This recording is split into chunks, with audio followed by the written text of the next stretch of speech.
Better hold on to all that. Okay. Okay, we're gonna do a hot lap with Dom here.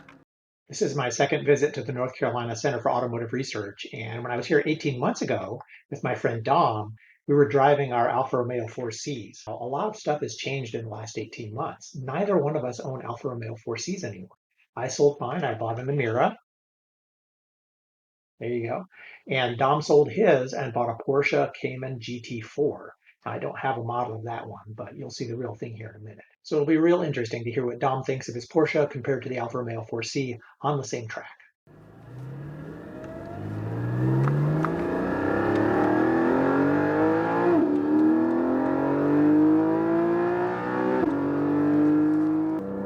Man, I love the sound of the exhaust.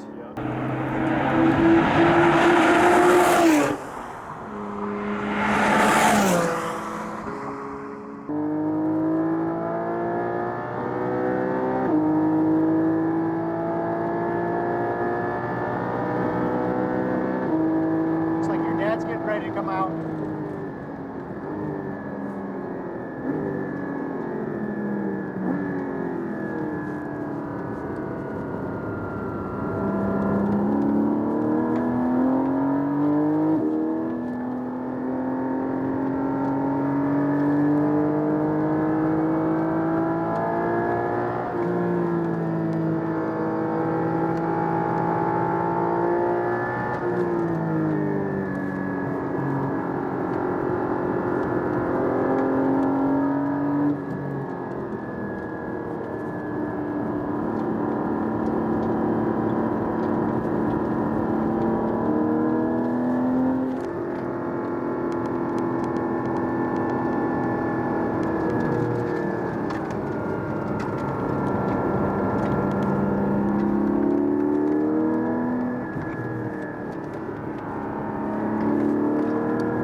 So I'm going to assume you didn't get it up to 150 yet, right? No, I think it's impossible. Well, it's not impossible, but you may not be able to make that turn. Hey, Dom. Thanks for the ride. That was a lot of fun. I'll be curious to see how that all turns out. So I was really curious to get your thoughts on this car. So first off, tell us the specs of this car. Yeah, 718 GT4. I think it's got about 420 horsepower and the same Newton meters for torque. I don't know what the foot-pounds is. Yep. Pretty much identical on paper to the Emira, actually. I was Really? looking up the other day. Well, except that's a lot more torque, right? In Newton meters, so foot-pounds, I think it's 300 something. It's like almost exactly the same. Really? Interesting. Yes. Okay. Same tires as well. Huh. In the front and back. Interesting. Yeah, same size tires. Did not realize that. Cool. And you owned your Alfa Romeo 4C for how long? Almost 7 years. 7 years? I didn't know you had it that long. I had two separate ones. Oh, okay. But yeah, the total time was about 7 years. Gotcha. Okay. And so that's a good long time to really be familiar with that car. Mm-hmm. I know you brought it here to this track last year. So how do the two compare?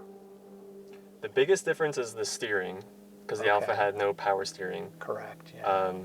You're able to feel the road a lot better, especially just normal daily in the driving. 4C? In the 4C, I think so. Right. There's a lot more play in this steering wheel. Right, which is what you'd expect. When Yeah.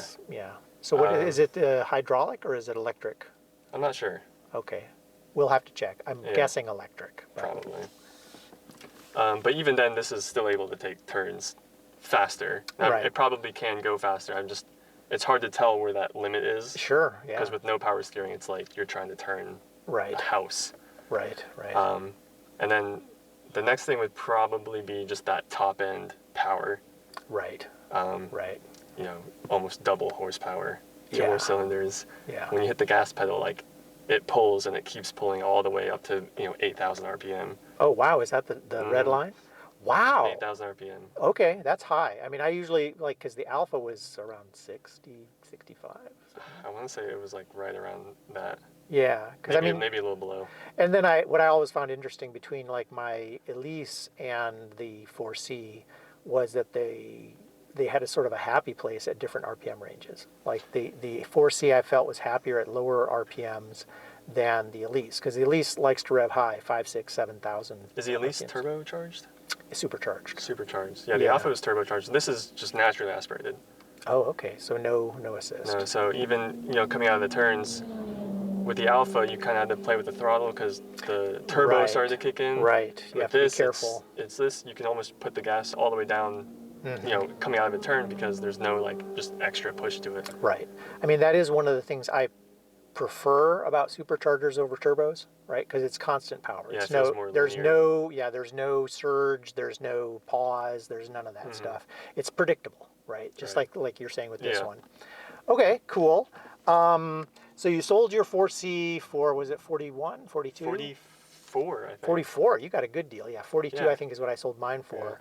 Yeah. And how much did this one set you back? 126. So that's roughly 3 times the cost. Okay.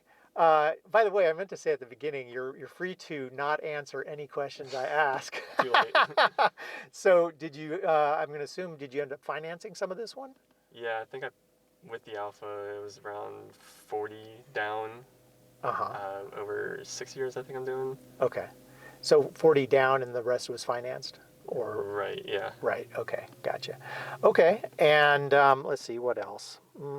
Oh, yeah, so which is more fun to drive, the 4C or the Porsche Cayman? I'll be honest, they're pretty close. Okay. This car is definitely a lot more fun on the track.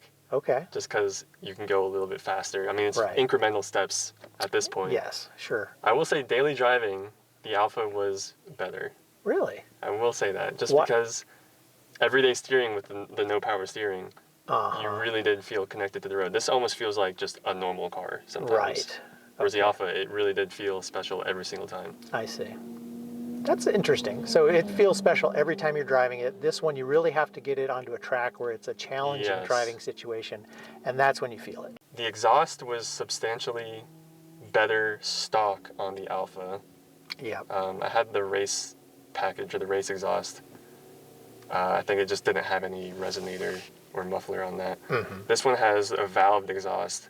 I actually disconnected the valve lines, so it's permanently in the open position. Gotcha. Because they would automatically close between 1,500 and 4,000 RPMs, which everyday driving, they were always closed. Right, right. So that helps a lot. So which is the rawer experience? Well, it's got to be the Alpha. Yeah, I would agree. Honestly, the power steering is a huge part of it. Braking and handling, how do those two compare? Braking's definitely better. I mean, the rotors in this car. In this car, yeah, the rotors are. I think the rear rotors in this car are about the same size as the front rotors in the Alpha. Okay. So that means the front rotors here are just even bigger. Right. Yeah, way better there. But I mean, it is a heavier car. Yeah.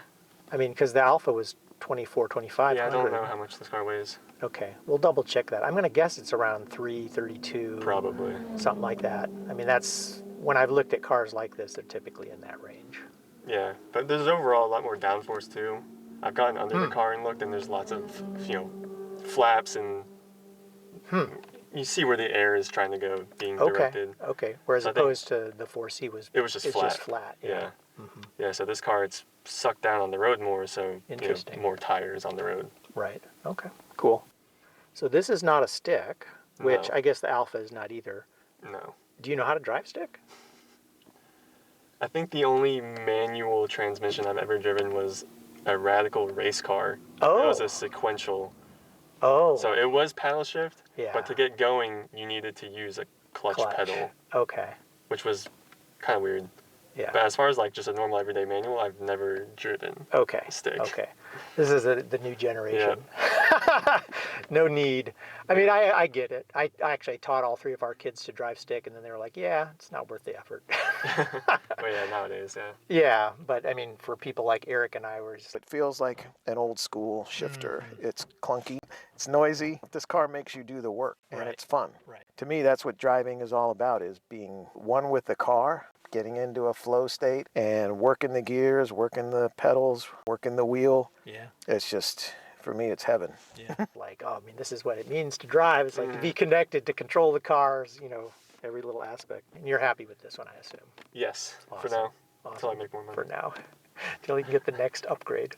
Okay, cool. Thanks, Dom. Appreciate man. it, buddy. That was fun. And that was a great hot lap.